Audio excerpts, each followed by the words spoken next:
Every week we like to wrap things up on Bullseye with a recommendation from me, your host. It's The Outshot.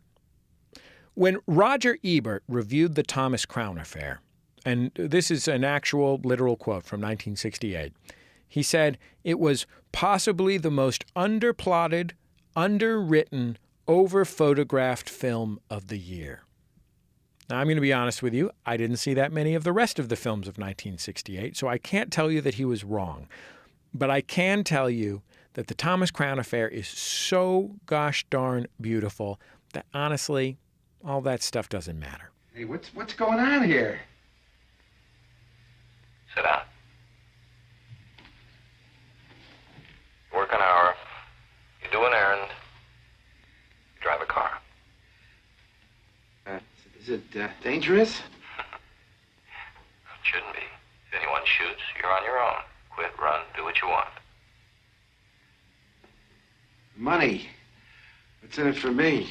50,000. Maybe more. But 50 anyhow. In monthly installments. So no quick spending. How do I know that I'll get... Don't. In a hurry? In a worry? Quit. Get out. Now. In or out? I'm in. Good. We'll celebrate. Buy a car. I don't... You do now. Station wagon. A Ford station wagon. The big one. The one with the wood on the side. Gee, thanks. No trips. Just your selling. It may be months. But Irwin, you come when I call. No questions. What you don't know can't hurt you. Norman Jewison directed Thomas Crown, and he was coming off of two big movies, The Russians Are Coming and In the Heat of the Night. Basically, he had helped create the new Hollywood, sweep away the boring old studio fogies, invent American cinema in the 1970s. The Russians Are Coming is a comedy, and it's suffused with Cold War tension and discomfort. In the Heat of the Night is a tight detective story, suffused with racial tension. And to be honest, the Thomas Crown Affair isn't suffused with much of anything important, except I guess maybe being pretty. But man, is it pretty. The basic setup is this. We open on a heist. Cash money, huge amounts, walking out of a bank in broad daylight. We see the pieces of the heist come together, then disperse into nothing. The cops are lost. What are they going to do? How could it come together so quickly and come apart so thoroughly? And we see all these pieces in a way that few moviegoers had in 1968.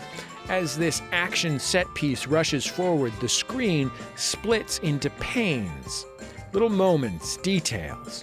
These days, doing that's almost cliche. Back then, it was revolutionary. So anyway, the cops don't know what hit them. The insurance company brings in their man, or actually woman, Faye Dunaway, a sort of robbery loot bounty hunter who finds the thief and then keeps 10%. Pretty quickly she figures out who did it, Steve McQueen.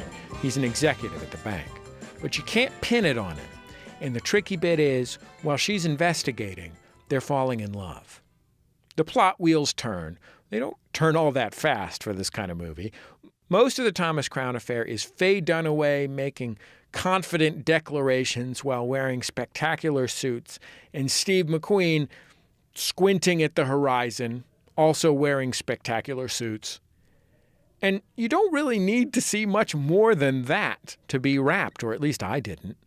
The cliche thing you tell screenwriters is to be more visual, right? Give the director something to show. Don't just give us dialogue where people are telling each other things. Make something happen on camera. Jewison wrote this movie himself, and to say he wrote it maybe overstates what he did. At some point, basically, he just thought to himself, wouldn't it be great if Steve McQueen was driving Faye Dunaway in a dune buggy? And, like, they're on a beautiful, beautiful beach, and it's in front of a beautiful, beautiful sunset. And yes, it is great. Really great. Also, the polo scene is great. The hang gliding scene is great. They just take your breath away. And there's this famous scene where the two of them, the two stars, play chess together. But seriously, when you look at Steve McQueen and Faye Dunaway playing chess, just regular chess, it automatically, because of the people involved, becomes sex chess. Like any good heist movie, there are a couple of twists, a few plot points interlock interestingly. But that's not why you watch The Thomas Crown Affair, for plot points. You watch The Thomas Crown Affair because it's cool, and it's beautiful, and frankly, that's enough sometimes. That's my outshot.